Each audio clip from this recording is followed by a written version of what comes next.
নমস্কার বন্ধুরা, তোমরা কেমন আছো? আশা করি ভালো আছো। আমিও ভালো আছি। তো বন্ধুরা, আমি আজকে আবার একটি নতুন রেসিপি নিয়ে তোমাদের সামনে হাজির হয়েছি। রেসিপি হলো খারকোল পাতা বাটা। তো বন্ধুরা, প্রথম থেকে শেষ অবধি তোমরা দেখতে থাকো, আশা করি তোমাদের ভালো লাগবে। এই খারকোল পাতা তোমরা অনেক রকম করে খেয়েছো, তো আমি আজকে যেটা দেখাবো সেটা তোমরা করে খেয়ে দেখো, আশা করি তোমাদের খুবই ভালো লাগবে। এখানে আমি একটি কড়াই বসিয়ে দিয়েছি, গ্যাস অন করে দিয়েছি। এবার আমি খারকোল পাতাগুলো সব একে একে কড়াইতে দিয়ে দেবো।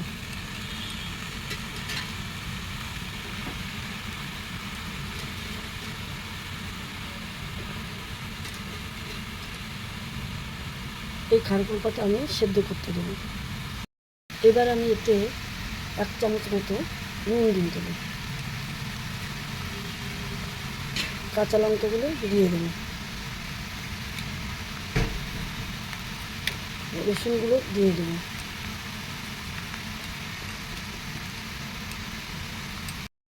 তোমরা যদি ঝাল পছন্দ করো সেই অনুযায়ী ঝাল তোমরা দিয়ে দেবে।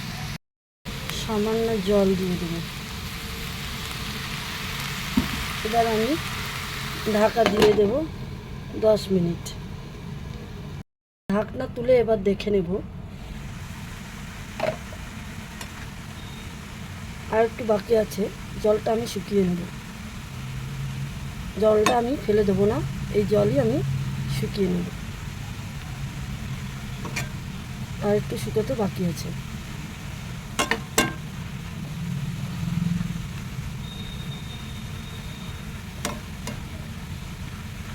জলটা শুকিয়ে গেছে। এবার আমি নামিয়ে নেব।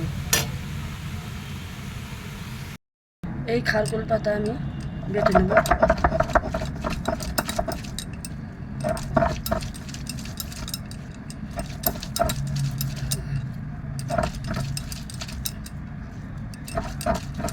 এই পাতা বাটা শিলে বেটে নিলে স্বাদটা আরও দ্বিগুণ বেড়ে যায়। খারকোল পাতা বাটা হয়ে গেছে। এবার আমি কড়াইতে তেল দিয়ে দেবো।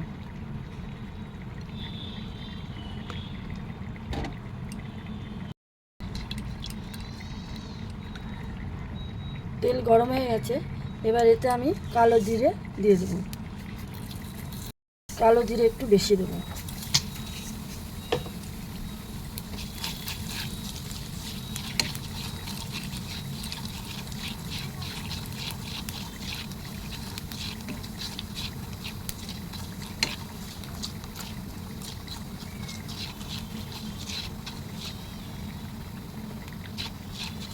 কালো জিরে ভালো গন্ধ বেরিয়ে এসছে। এবার আমি এতে কুচানো পেঁয়াজ দিয়ে দেবো।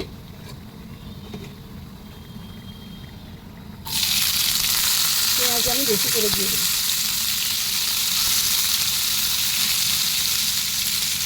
পেঁয়াজ এখানে আমি একটু বেশি করে দিয়ে দিলাম। পেঁয়াজ লাল লাল করে ভাজবো। পেঁয়াজ লাল লাল করে ভাজা হয়ে গেছে।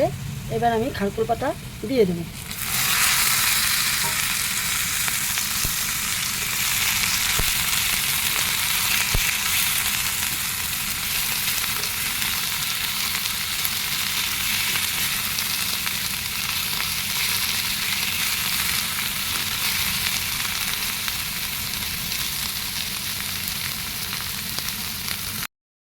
এবার আমি হলুদের গুঁড়ো দিয়ে দেবো।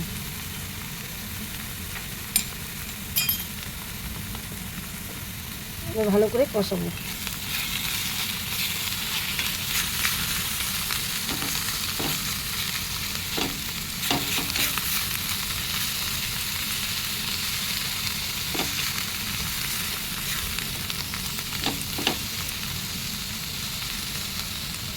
এতে একটু বেশি তেল লাগে, তেলটা তাড়াতাড়ি টেনে নেয়।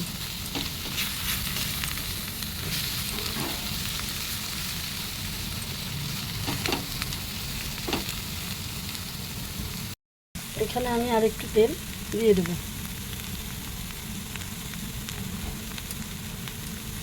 দিয়ে আরেকটু ভালো করে কষাবো।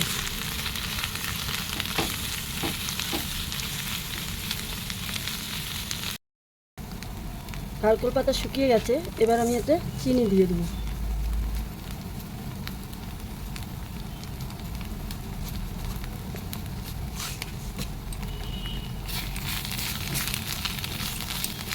আর একটু কষাবো।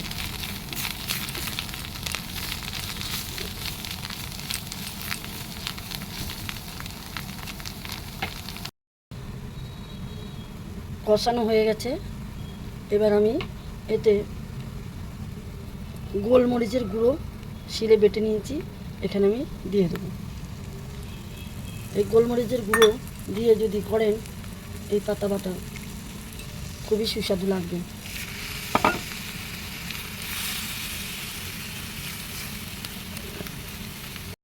এই খারকোল পাতা বাটা রেডি। তো বন্ধুরা, আমার এই রেসিপিটি যদি তোমাদের ভালো লেগে থাকে তবে একটি লাইক, শেয়ার, সাবস্ক্রাইব করে দেবে ও কমেন্ট করবে। কমেন্টে জানিয়ে দেবে যে কেমন হয়েছে। এখানে শেষ করলাম, আবার দেখা হবে নেক্সট এপিসোডে। নমস্কার।